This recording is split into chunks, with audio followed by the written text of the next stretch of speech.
रुसली कुंकू हसलं मालिकेच्या आजच्या भागामध्ये आपण पाहणार आहोत की आता बाळजाला ते सगळे दागिने मिळालेले असतात आणि त्यामुळे खूप जास्त ती चिडलेली असते आणि ती म्हणत असते की तुमची हिंमत कशी झाली हे सगळं करायची, तुम्हीच हे दागिने बाहेर काढलेत ना. आणि असं बोलून ते टोमणे मारत असते आणि ह्या सगळ्या गोष्टींना खरं तर सहन होत नसतात इथे असणाऱ्या आढळरावांना. तरीसुद्धा ते शांत असतात, पण त्यांच्या शांततेचा फायदा बाळजा घेत असते आणि म्हणूनच ना ते शांत बसूनही ते ऐकून घेत असतात. बाळजाला असं झालेलं असतं की हा माणूस आपल्याशी खोटं बोलतोय, आपल्याला फसवतोय आणि म्हणूनच बाळजा चिडलेली असते आणि ती म्हणत असते की तुमची हिंमत कशी झाली हे दागिने बाहेर काढायची. तुम्हाला काय वाटतं की मला काही गोष्टी कळत नाही का? तुम्ही तुमच्या पहिल्या बायकोबद्दल त्या पोरीला काही सांगून ठेवलं आहे का? म्हणूनच तर त्या पोरीकडे हे दागिने कसे काय आले हे तुम्ही मला सांगा. मला माझ्या प्रश्नांची उत्तरं मिळायलाच हवी, असंही आता ती रागारागात म्हणत असते. पण तरीसुद्धा आता त्यांनाच माहिती नसतात की हे दागिने तिनं कुठून आणलेत आणि मग ते बोलून टाकतातच की मला या सगळ्याबद्दल ना काही एक माहिती नाही आहे, उगाच ना घर डोक्यावर घेऊ नकोस आणि मी तिला तर काही सांगितलं नाही आहे, असंही आता आढळराव बोलत असतात. पण तिला असं वाटत असतं जर यांनी काही सांगितलं नाही आहे तर मग त्या पोरीला कसं काय समजं कळलं. या सगळ्या गोष्टीसुद्धा विचार करण्यासारख्याच आहेत की या पोरीला या सगळ्याबद्दल कशा काय माहिती मिळाल्या. म्हणूनच आता ते विचार करत असतात आणि मग या सगळ्याबद्दलच ती चौकशी करत असते. पण तिला काही उत्तर जे आहे ते आढळरावांकडनं मिळत नसतं, कारण आढळरावांनी कोणतीच माहिती ना दिलेली नसते. मग हे दागिनेसुद्धा कुठून आलेत ना हे त्यांनाही माहिती नसतात आणि म्हणूनच ते डायरेक्टली म्हणतात या दागिन्यांबद्दल मला काही माहिती नाही आहे. तर इतके वर्ष झाले हे दागिने पाहिले बी नाही आहेत, 26 वर्षानंतर आज मी हे सगळं बघतोय. पण या सगळ्यामध्ये जर मला कळलं ना की तुम्ही जर असाल ना तर तुम्हाला मी सोडत नसते. एवढे दिवस जी पिस्तूल कपाटामध्ये बंद करून ठेवली आहे ना ती पिस्तूल मला बाहेर काढायला ना जरा बी वेळ लागणार नाही. मग बघा कशी जेलची हवा खायला तुम्हाला लावते आणि दुष्यंतला बी हे सगळं प्रकरण मी सांगून टाकेन, असं देखील आता बाळजाबाई धमकी देतच आढळरावांना बोलत असते. आढळराव बिचारे सगळं काही ऐकून घेत असतात. दुसरीकडे समर आता विचार करत असतो की कृष्णाने आपलं काम मार्गी तर लावलं असेल ना, केलं असेल ना सगळं काम, असाही विचार ना आता सुरू असतो आणि म्हणूनच ती दोघंही जर वाट बघत असतात कृष्णाच्या फोनची. मग आता त्याला अनुसया म्हणत असते की मला पूर्णपणे खात्री आहे ती पोरगी आपलं काम करणार. तेवढ्यातच ना कृष्णाचा फोन आलेला असतो आणि मग काय कृष्णा विचारत असते की काय झालं, काम तर झालंय का? मग आता तिला सांगितलं जातं की हो काम झालं आहे, म्हणजेच माझा आता तुमच्यावर विश्वास आहे. खरं तर ना पोरी तुला काय करू गं, तुझं मला खरंच कळत नाही. तुला आता आमच्यावर विश्वास बसलाय ना हेच माझ्यासाठी खूप मोठं आहे. म्हणजेच मी आबांसोबत बोलली, त्यांना तुमचे दागिने दाखवले तेव्हा त्यांना अजूनही तुम्ही त्यांच्या मनामध्ये आहात हे त्यांच्या बोलण्यावरनं मला स्पष्ट जाणवलं. त्यांनी सरळ मला या सगळ्या गोष्टी सांगितल्या आणि म्हणूनच मी असा विचार करते की तुम्ही जे सांगितलं होतं ते पूर्णपणे खरं आहे, कारण त्यांनी तुमचा उल्लेखही केला. आणि या सगळ्या गोष्टी जेव्हा आता बोलल्या जातात तेव्हा मात्र आता इथे कृष्णा म्हणत असते की तुम्ही काळजी करू नका, तुमचे हक्क तुमचे अधिकार मी मिळवून देईन, तोपर्यंत मी शांत बसणार नाही, असं देखील सांगितलेलं असतं. आणि ह्या सगळ्या गोष्टी ऐकून ह्या खूप जास्त खुश होते आणि ती म्हणत असते की नशीब पोरी तू तरी आमच्यावर विश्वास ठेवलास. दुसरीकडे आढळरावांना बाळजा खूप काही बोलत असते आणि म्हणत असते तुम्ही जर पुन्हा त्या अनुसयाचा जर विचार जरी केलात ना तरी तुम्हाला माहिती आहे आता तिला जसं मारून टाकली, तिला काय काय तिच्या बाबतीत केलंय ना या सगळ्या गोष्टी आहेत. आणि तो पिस्तूल ना अजूनही मी ठेवला आहे, तो जर बाहेर काढला तर तुमची रवानगी ही कोठडीत होऊ शकते. त्यामुळेच ना तुम्ही ना तुमच्या त्या कृष्णाला तुमच्या त्या पोरीला आधी सांभाळून राहायला सांगा.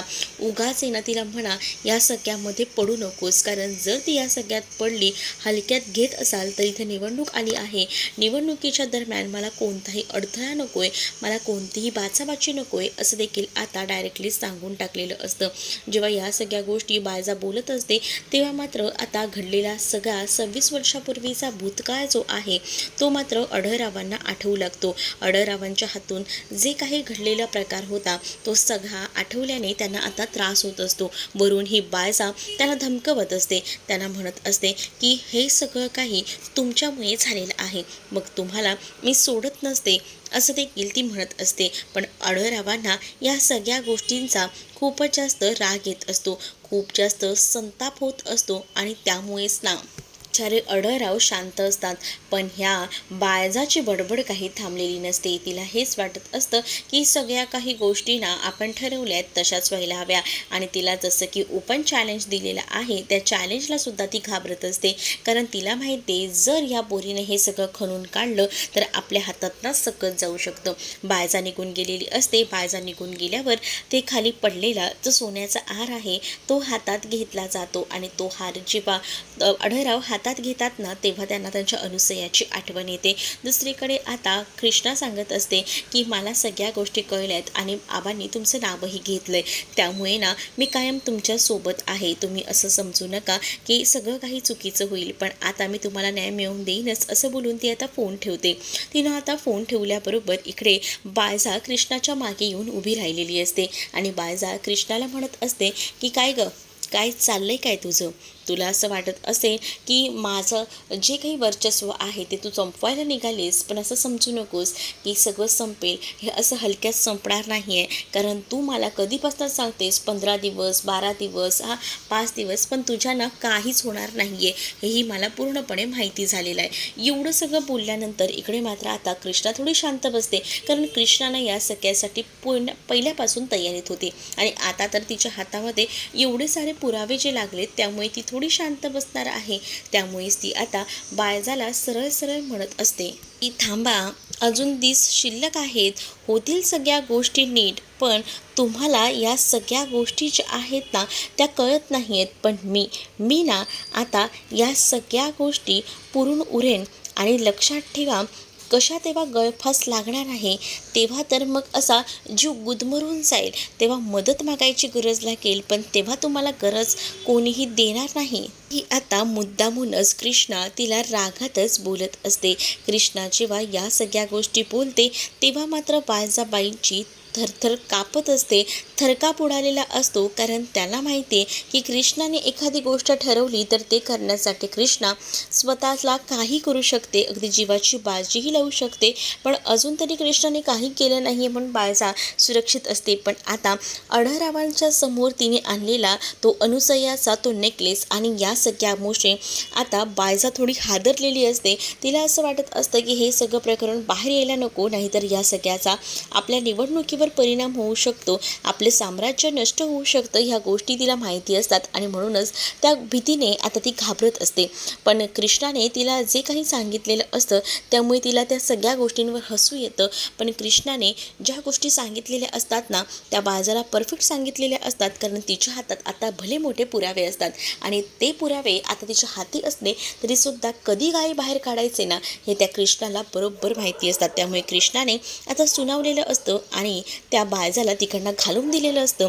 त्यानंतर दुसरीकडे आपल्याला पाहायला मिळतं हा समर ना चांगलं भाकरीचं पीठ मळत असतो आणि त्याच्या आईला म्हणत असतो की बघ बरोबर आहे का, पण त्याची आई सांगते की नाही अजून थोडं पाणी घाल बाया आणि मळ. मग आता असं वाटत असतं की तो भाकऱ्याच बनवण्यासाठी हे पीठ मळत आहे, पण नाही, त्याने त्या पिठानं एक बाहुली काढलेली असते आणि ती बाहुली म्हणजेच असते ती म्हणजे बायजा आणि त्याच्या हातामध्ये तो त्याचा बुक्का म्हणजेच त्याने आता ती बाहुली तयार केलेली असते आणि ती बायजा तयार केलेली असते आणि हात म्हणजे तिचा बुक्का तो बुक्क्यानेच आता त्या पिठावर मारू लागतोस म्हणजे बायजाबाईवर मारू लागतो. म्हणजेच कृष्णा आता त्या बायजाबाईला असंच मारणार आहे असं काहीसं त्यांचं बोलणं सुरू असतं आणि हे सगळं करत असतानाच ते दोघंही जण खुश असतात, कारण आता सगळ्या गोष्टी नीट होतील, आपले जे हक्क आहेत आपले अधिकार आहेत ते आपल्याला भेटतील. दुष्यंतच्या नावावर जेवढं काही आहे ते सगळं समोर तुझं होणार आहे. त्यामुळे ना मी खूप जास्त खुश आहे, कारण आपली ती मुलगी मदत करते. या कृष्णामुळेच बऱ्याच आपल्या गोष्टी ज्या आहेत त्या शक्य झाल्या आहेत. आता थोडेच दिवसात आपण रांगडे पाटलांच्या घरात असू आणि आपलं वैभव ऐश्वर्य पुन्हा आपल्याला मिळेल असंही आता म्हटलं जात असतं.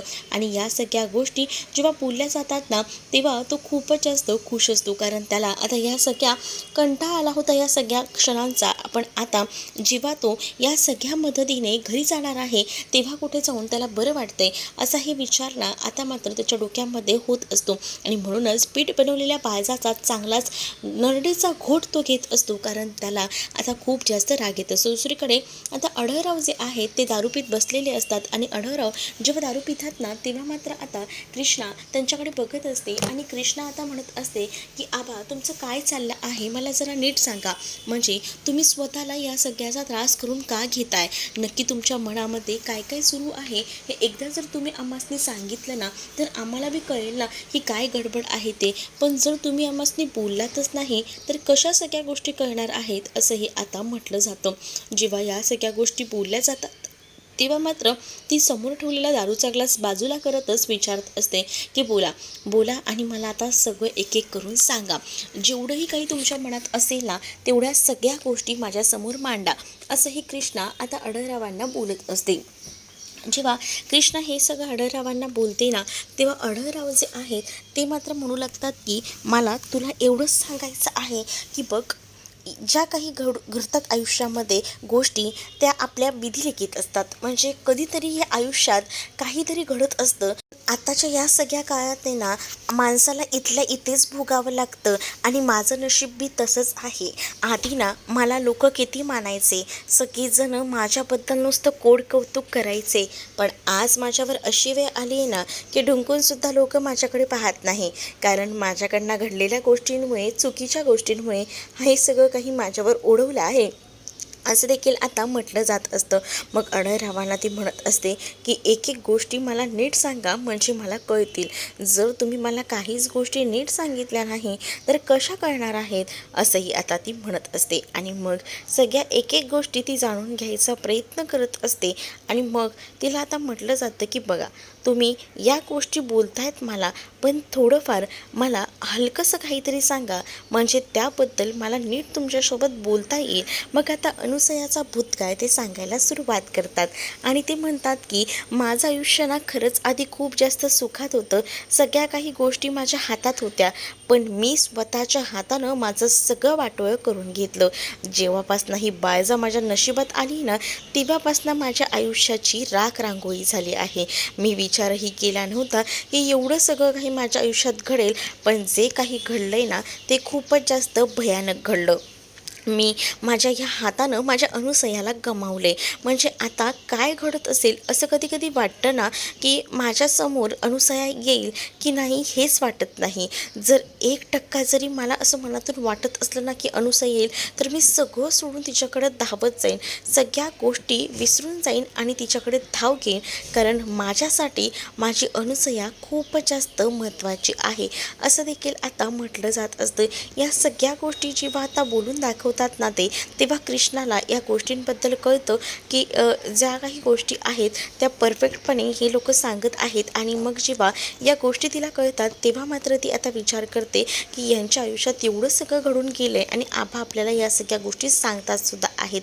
मग आपण या सगळ्या गोष्टींचा विचार केला असता तिच्या एक गोष्ट लक्षात येते की ह्यांना माहीत नाही आहे अनुसया कुठे आहे, पण जेव्हा ह्यांना अनुसयाबद्दल कळेल तेव्हा हे सगळं काही सोडून येत ना अनुसयाकडे धावत जातील आणि तो दिससुद्धा लवकरच येईल, सगळ्या काही गोष्टी नीट होतील, असाही विचार ना आता इथे असणारी ही कृष्णा करत असते. आणि कृष्णा या सगळ्याबद्दल बोलून जाते. कृष्णाला रडू येत असतं, कारण तिला कळत असतं की आपल्या आबाला किती या सगळ्याचा त्रास होतोय ते, आणि म्हणूनच ती ह्या सगळ्याचा त्रास जो आहे तो आबांकडे होणारा बघत असते आणि आबाला म्हणत असते की आबा नका काळजी करू, सगळ्या काही गोष्टी ना नीट होतील, नका एवढा मनाला लावून घेऊ, असंही आता ती म्हणत असते. आणि जेव्हा एवढं सगळं काही ती गोष्टी बोलते ना तेव्हा आबा रडत असतात, पण तिने आता ठरवलेलं असतं की आबांनासुद्धा त्यांच्या बायकोंना भेटू द्यायचं आणि जो काही दुरावा एवढ्या दिवसात आला आहे ना तो मिटवून टाकायचा, असं देखील तिनं ठरवलेलं असतं.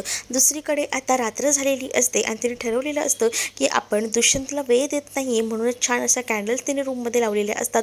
दुष्यंत रूममध्ये येतो आणि लाईट्स ऑन करायचा प्रयत्न करत असतो, पण लाईट्स काही ऑन होत नसतात. मग तो विचार करतो की हे सगळं कसं काय होतंय, आणि समोर पाहतो तर काही कॅन्डल्स लावलेले असतात आणि त्या कॅन्डल्स बघून ना तो खूप जास्त खुश होतो आणि म्हणत असतो की वा आज माझ्यासाठी कोणीतरी काहीतरी तयार केलेलं दिसतंय, पण काय चाललंय काय एवढं सगळं, असं बोलून तो आता तिच्या जवळ येतो. आणि जेव्हा तो तिच्या जवळ येतो ना, तेव्हा तो दाखवू लागतो, खरंच ग, खरंच म्हणजे माझ्यासाठी एवढं सगळं चाललंय तुझं. मग कोणीतरी म्हणतंय, आमची स्वारी म्हणते की वेळ देत नाही आहे, मग आपल्याला सुद्धा वेळ तर द्यायला हवा ना. आणि म्हणूनच आम्ही हे सगळं काही आमच्या स्वारीला खुश करण्यासाठी करतोय. कसं वाटलंय तुम्हाला सांगा बरं मला, असंही आता ती म्हणत असते. आणि असं बोलूनच त्याला एक एक गोष्टी दाखवत असते. आणि हे सगळं बघून खूपच आनंद आता झालेला असतो या दुष्यंतला. आणि दुष्यंत म्हणत असतो की मला आवडले, जे काही तुझं चाललंय ना ते एकदम परफेक्ट आहे, मला या सगळ्या गोष्टीसुद्धा आवडत आहेत. मग आपण जास्तीत जास्त वेळ एकमेकांसोबत घालवला पाहिजे, या गोष्टी माहिती आहेत. पण आजकाल माझ्या बायकोला ना माझ्यासाठी वेळ नसतो, माझी बायको ना जरा बिझीच असते कामामध्ये. अच्छा, मी बिझी असते का, असंही ती आता म्हणत असते. मग तिला तो म्हणतो की हो, तूच बिझी असतेस, आणि म्हणून तर मी तुला म्हटलं ना की खूप जास्त बिझी असायला लागलीस आजकाल, तुला जराही वेळ नाही आहे ना नवऱ्यासाठी, असंही आता दुष्यंत म्हणत असतो. मग आता दुष्यंतला तेही म्हणते की मला तुम्ही म्हणताय, आणि तुम्ही कितीसा वेळ मला देताय ते सांगा ना, तुम्ही बी कामातच असतात ना, असंही आता कृष्णा दुष्यंतला म्हणत असते. मग आता दोघंही जण एकमेकांना समजून घेतात. पण आता आपल्याला इतका वेळ एकांतात मिळाला आहे, तर तो वेळ आपण वाया नको घालवायला, आपण एकत्र राहूया. आणि आपण हा वेळ वाया न घालवता आपण एकत्र टाईम स्पेंड करूया, असं देखील त्यांचं ठरलेलं असतं. आणि त्यामुळेच आता ते दोघंही जण एकमेकांच्या जवळ आलेले असतात. आणि दुसरीकडे बाळजा मात्र हैराण असते. बाळजाला कळत नसतं की काय होणार आहे आपल्या आयुष्यात, कारण तिला असं वाटत असतं की काही झालं ना तरीसुद्धा आपण या सगळ्यातून बाहेर पडायला हवं, कारण या कृष्णानं जर आपल्याला अडकवलं तर आपण चांगलेच अडकून जाऊ. पण नक्की तिच्या डोक्यात काय सुरू आहे ना, खलबतं ही बाळजाला शोधून काढायची असतात. आणि त्यामुळेच ना आता बाळजा ह्या सगळ्याचा विचार करत असते. दुष्यंत कृष्णा रूममध्ये असतात, पण ह्या बाळजाला या 24 तासामध्ये नुसतं तोंडावर त्या कृष्णाचंच नाव ऐकायला भेटत असतं. कारण आहे ना, तिला फक्त आणि फक्त तेच वाटत असतं. दिवसभर त्या कृष्णाबद्दल ती विचार करत असते की कृष्णा तिचं काय करेल आणि काय नाही, यासारख्या गोष्टी तिला त्रास देत असतात. तिचं मन तिला आता त्या सगळ्या गोष्टींमुळे हैराण करून सोडलेलं असतं तिच्या मनाने, कारण सतत तेच विचार तिच्या डोक्यामध्ये फिरत असतात. आणि त्यामुळे त्या सगळ्या गोष्टींचा ती आता विचार करत असते की हे सगळं कुठेतरी थांबायला हवं, पण ते कसं, हे काही तिला काही केल्या कळत नसतं. आणि त्यामुळेच ना आता ती ह्या सगळ्याचा विचार करत असते. आणि याबद्दल दलपत भाऊजींना सांगत असते, या कृष्णाच्या मनात काय चाललंय, काही झालं तरी या निवडणुकीपर्यंत काही व्हायला नको, कारण आम्हासनी या निवडणुकीला उभं राहायचं आहे आणि आम्हाला ह्या निवडणुकीमध्ये जिंकून यायचं आहे, असं ह्या बाईला वाटत असतं. आणि ते सगळं काही ती बोलत असते. पुढील भागामध्ये आपल्याला पाहायला मिळतं की दुसरीकडे पूजा आता आपल्या आईला सावित्रीला तो व्हिडिओ दाखवत असते. आणि तो व्हिडिओमध्ये सगळं काही व्यवस्थित भटलेलं असतं. म्हणजेच आता या व्हिडिओमध्ये तो बाळजाचा व्हिडिओ असतो जो कृष्णाने शूट केलेला असतो. आणि हे सगळं काही तुम्हीच आम्हाला करायला लावले. तो व्हिडिओ जेव्हा ते दोघं बघत असतात तेव्हा भक्तीने बघितलेला असतो. आणि कृष्णाला भक्ती या सगळ्या गोष्टी सांगते. मग भक्तीच कृष्णाची मदत करायचं ठरवते. पूजाच्या आता मोबाईलमधला तो व्हिडिओ घेते आणि तो व्हिडिओ ना आता लगेचच तो कृष्णाला पाठवते. त्यामुळे कृष्णाच्या हातात आता पुरावा असतो. आणि त्यामुळे कृष्णाला एकदम जोरातच बोलत असते की आता जे काही होईल ना ते बघूया, 2 दिवसात आता असा फटाका वाजणार आहे ना, असंही ती आता बाळजाकडे बघून बोलत असते. आणि त्यामुळे दुष्यंत हे खुश असतो. त्याला असं वाटत असतं की चला, कृष्णा आपल्या आईबद्दल एवढा चांगला विचार करते, म्हणून तोही खूप जास्त खुश असतो. पण जेव्हा आता कृष्णा झोपलेली असते तेव्हा अचानकपणे तिच्या मोबाईलवर मेसेज येतो. आणि त्यामुळेच आता दुष्यंत चकित होतो की कोणाचा मेसेज आला आहे. आणि म्हणूनच तो कृष्णाचा मोबाईल हातात घेतो. तर हा मेसेज नक्की कोणाचा आलेला असेल, समर की भक्तीचा, हे पाहणं तितकंच इंटरेस्टिंग असणार आहे. तुम्ही जर आपल्या चॅनलवर नवीन असाल तर चॅनलला सबस्क्राईब नक्कीच करा. चला तर मग भेटूया पुढच्या भागामध्ये. तोपर्यंत टाटा, बाय.